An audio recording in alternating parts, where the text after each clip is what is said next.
everyone! As you may have noticed, this episode was posted on an off week.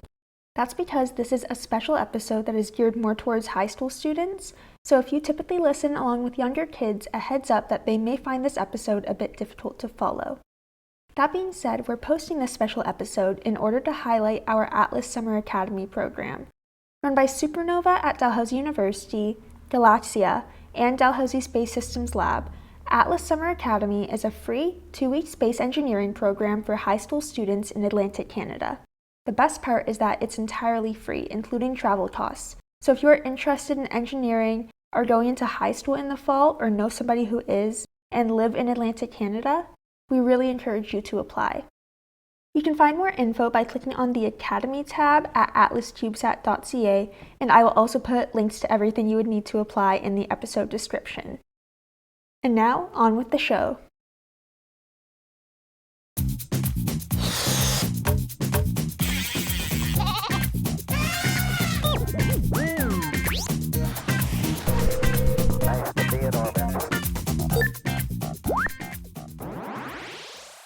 So hello everybody and welcome to What Do Scientists Do? Today I'm joined by a very special guest.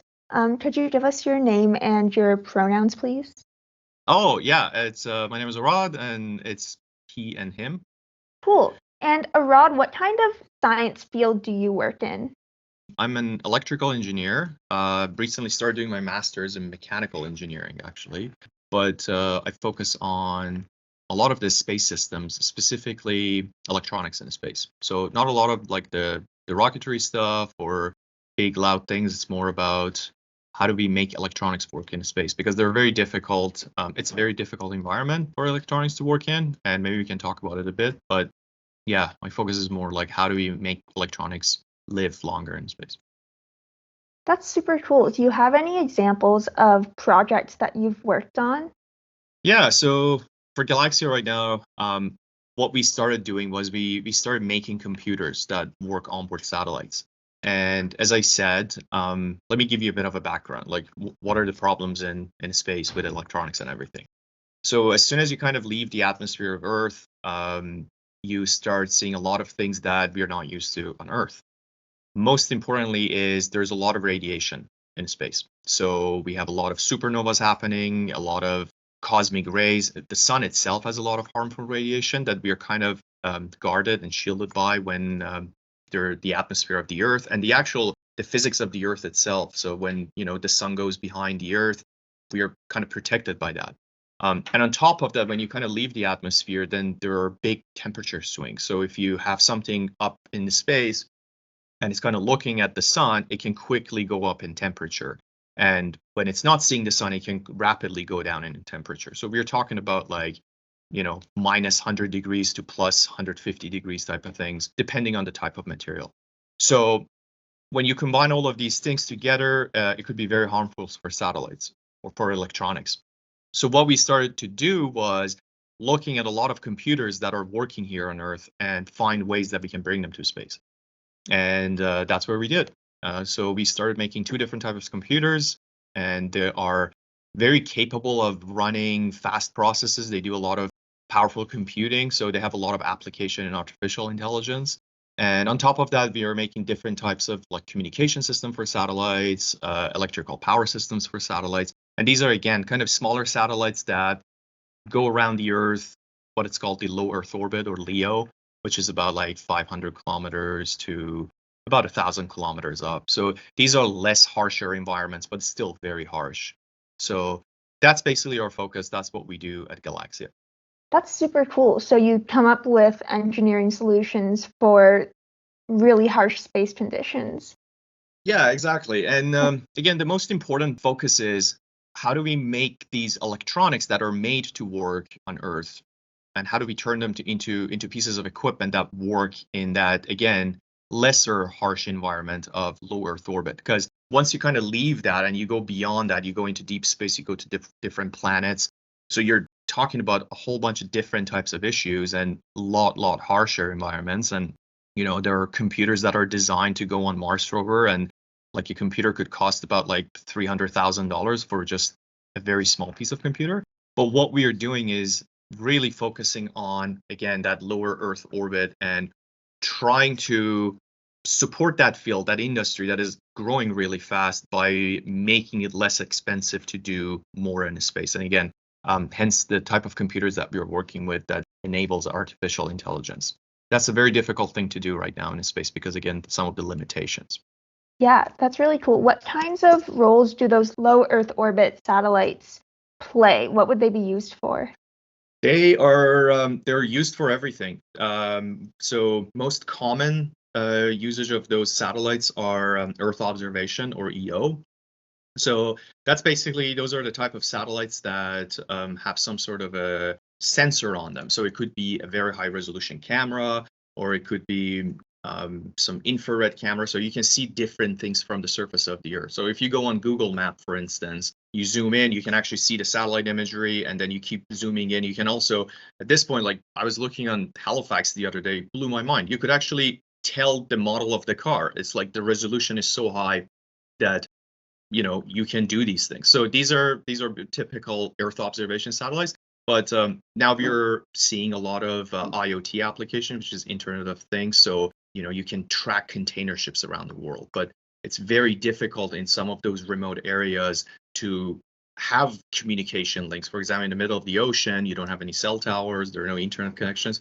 Or when you're talking about different poles, top of the mountains, these are the places that typically we don't have any sort of communication networks. So that's where satellite become a very appealing solution for a lot of these problems that we are having. So that's another example of the kind of low Earth orbit. And also the other one is telecommunication. So there are a lot of companies that, most recent ones are OneWeb, Starlink. These are the internet constellations that are coming in.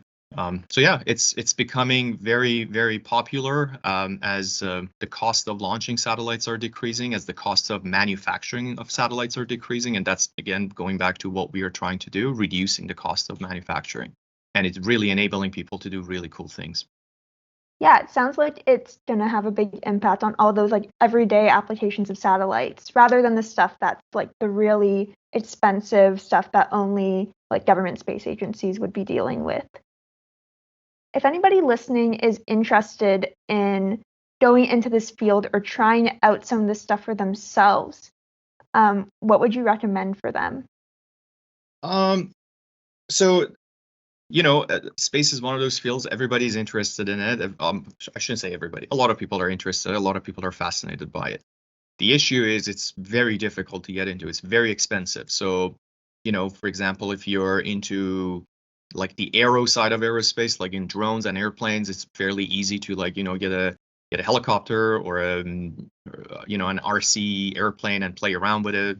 If you're into ocean, again, ROVs are very good. But when it comes to space, there is a hard cost associated with it. So you need X amount of dollar before you can actually do something with it.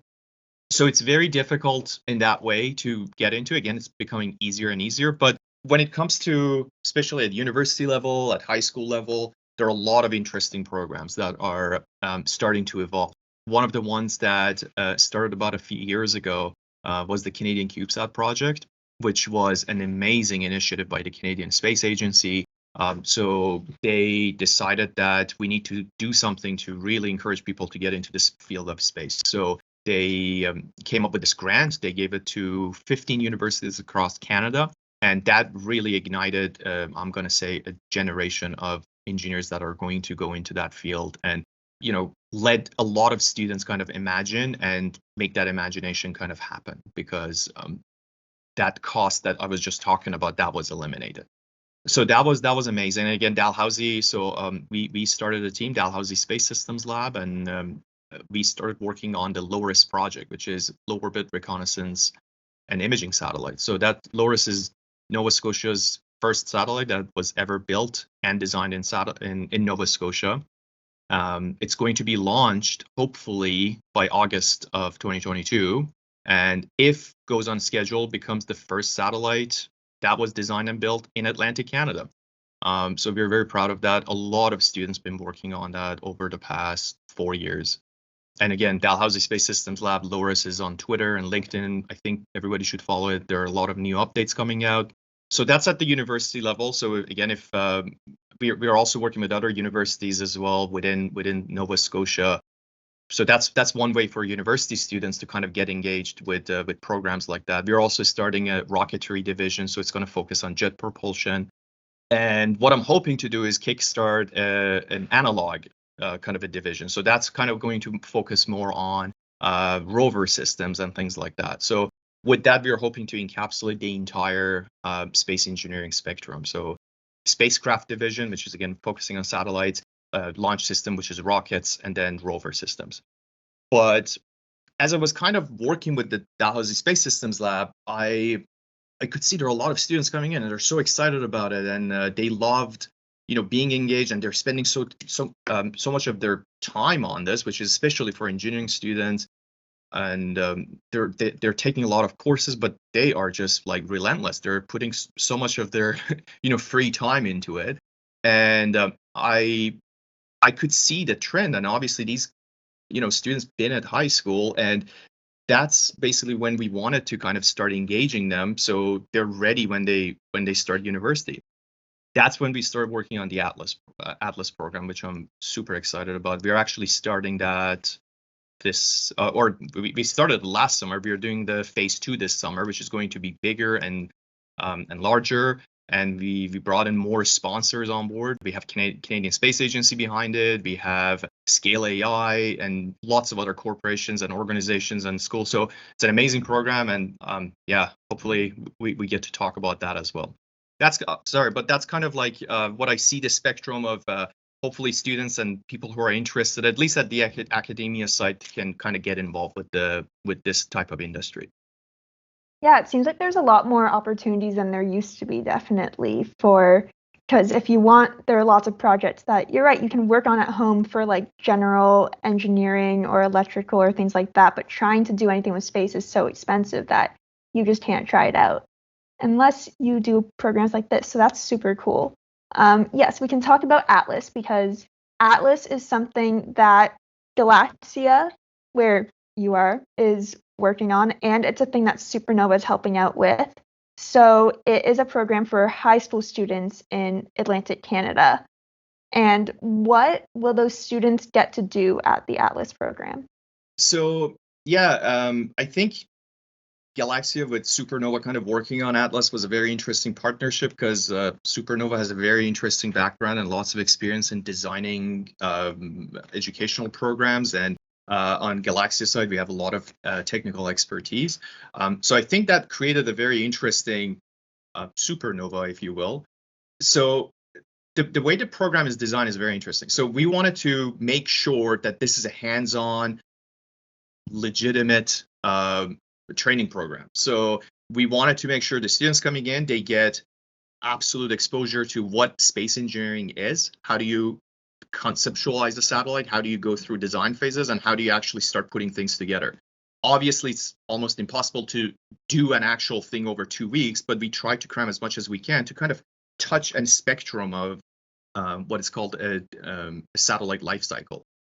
At the beginning, I'm very excited about it. I love teaching, and especially love teaching the Atlas. So I'll be teaching the theoretical courses. And when I'm talking theoretical, it's very important. This is a math reduced theory. So we're going to talk about a lot of the actual applications of it, how things going to work, what are the pros, what are the cons.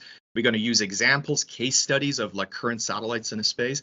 Again, I'm super excited about it. And then it has a lot of hands-on components to it. So the students actually get to, go through what it's like to actually do, let's say, soldering for space components, because it's a completely different ballgame.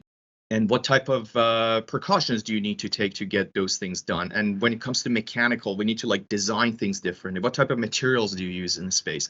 And again, this is a very applied approach to it. So we are not going to talk about, we did talk about a lot of the sensors and probes and stuff that went into space. And we talk about how amazing the engineering behind it is. But what we try to focus on is the things that are a bit more in reach. So again, talking about low Earth orbit satellites and how do we kind of go about designing them, engineering them, supporting them, and troubleshooting them when they're in space. So yeah, there are a lot of hands-on components to it, and I'm pretty sure the students going to have a fantastic time. Last year it was amazing. I just loved talking with the students because we used to have these like sessions in the morning, and then I got to kind of hang out with them and talk afterwards. And they always come and they ask so many questions, and you could tell they're like so much really into it. So I was very happy about that, and I'm very much looking forward to it. And at the end of the whole thing, the part that I really like is we actually splitting the class into like small groups, and then they actually have to design it. Well, it's a design of a satellite, and they have to do a presentation on it. So it's like a very interesting group projects. I think the students loved it last year, and then they have to do a presentation on it. And to be honest, when I sat through that presentation, it was just heartwarming to kind of see day one students come in and they're asking a lot of like, questions because they're eager to learn. And then fast forward 2 weeks later, they're standing in front of the class and they are dissecting an entire satellite. They're talking about bus and how RF interference works and what type of aluminum they use for chassis. And it's just like, it blew my mind. So that was the most rewarding moment of the whole thing for me. Yeah, it's such a cool program.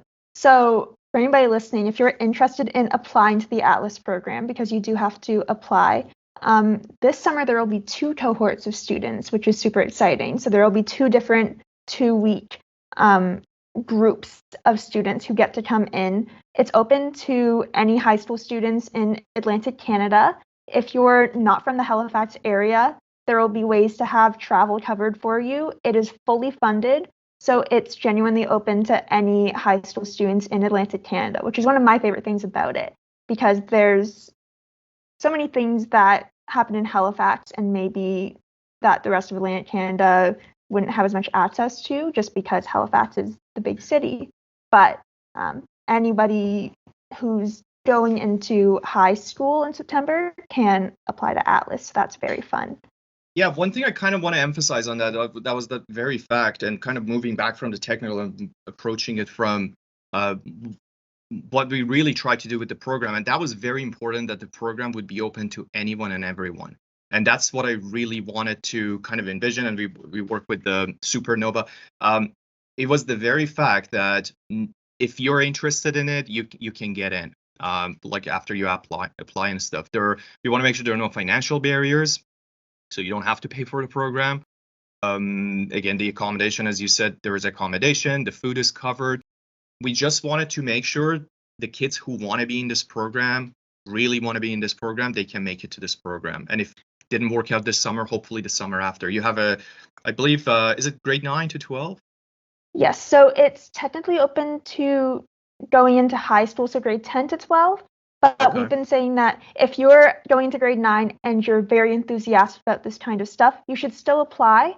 Yeah. The priority is going to be for high school, but you could always end up getting in a following year, or if there's space, maybe this year. That's where, because our normal Supernova programs only go up to grade 8, we've been mostly allowing grade 9s, so it is geared towards high school. Yeah, I mean, yeah, if you didn't get in for whatever reason, because the spots are limited. It's a very popular program. We got filled up very quickly last year, and we didn't even have it open for the rest of Atlantic, I guess. But this semester it is open. So if you didn't get in this year, try again next year. But the most important thing, again, to emphasize that there are no financial requirements. If you're interested in it, everything is covered. You just come in, you learn, you enjoy it, and hopefully you bring a lot back to our country after you finish and you become a engineer or a scientist in space sector. Yeah, and there are no like prerequisite courses or anything. Especially if you're going into grade 10, you might be like, I haven't taken physics yet. I haven't taken math yet. That's fine. There's no prerequisites for it. So if it's something that you're super enthusiastic about, by the time this podcast episode is posted, you should be able to apply, and I will post the links along with this episode and all of that. And Atlantic Canada means if you're in Newfoundland and Labrador, PEI, New Brunswick, Nova Scotia, students from all those provinces should be eligible to apply. So aside from Atlas, which is a very cool joint program that's happening this summer, do you have a favorite thing that you've ever gotten to do in engineering? When I was in engineering, I ended up doing a few different things. I started group for 1 year. We kind of looked at renewable energies and things like that, and we did like a energy audit of a not for profit or housing here in Halifax. That was kind of interesting, but I always kind of wanted to do this space route.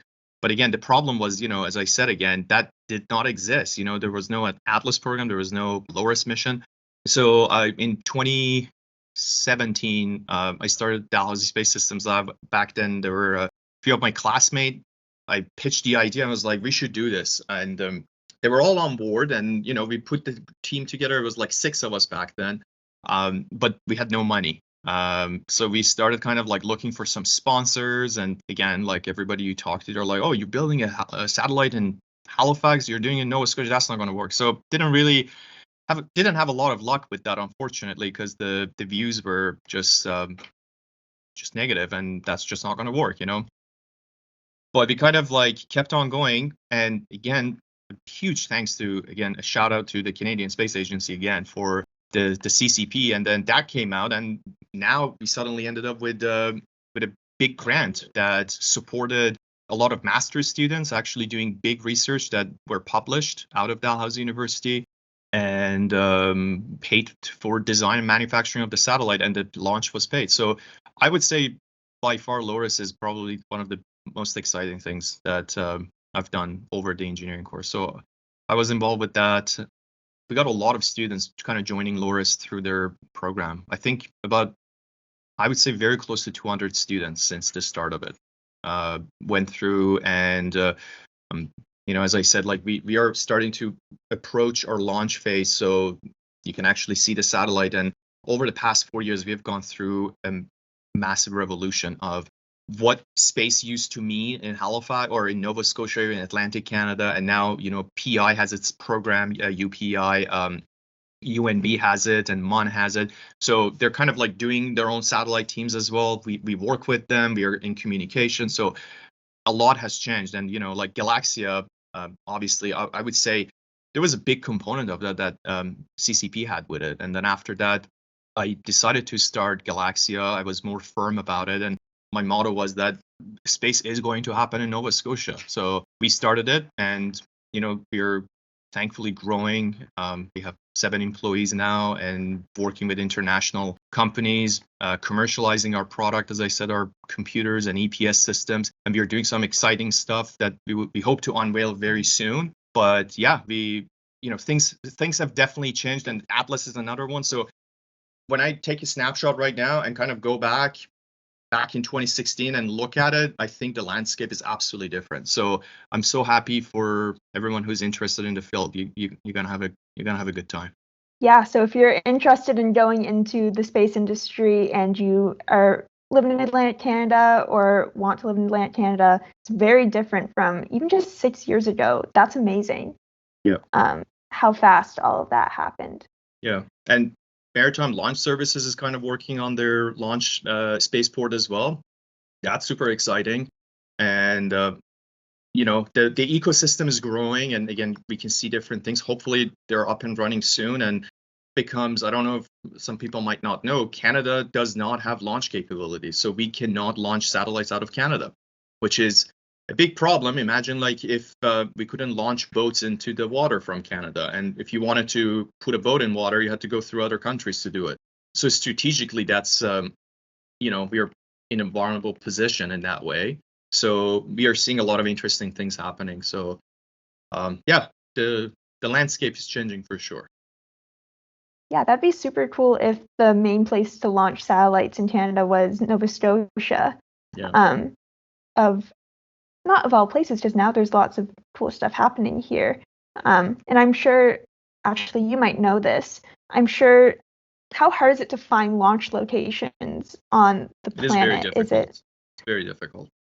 So yeah, in that way, we're lucky. I mean, first of all, a lot of rockets, even like the ones that come back, like the SpaceX's, they have very high risk. So nobody wants to launch them over, land, because if your return system does not work, you don't want that vehicle to fall somewhere. So that's why you always launch over ocean. And there's zero risk to that. So it's very difficult to find launch locations. And also it depends, like, so when you're launching a satellite, there are these obvious orbits that go around Earth.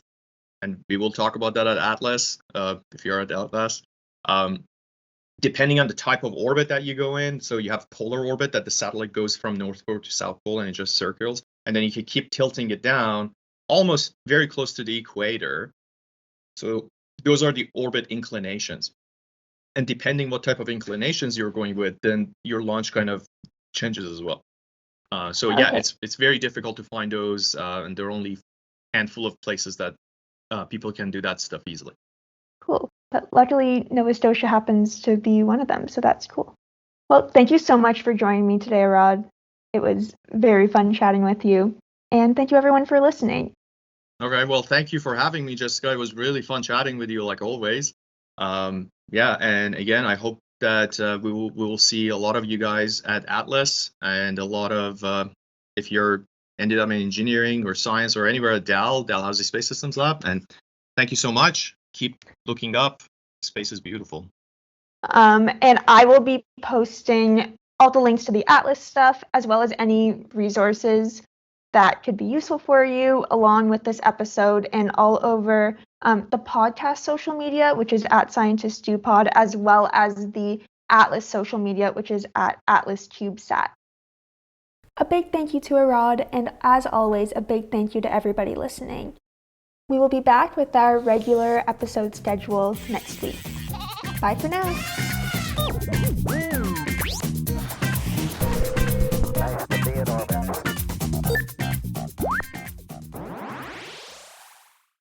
This podcast was made by Supernova, a network member of Actua.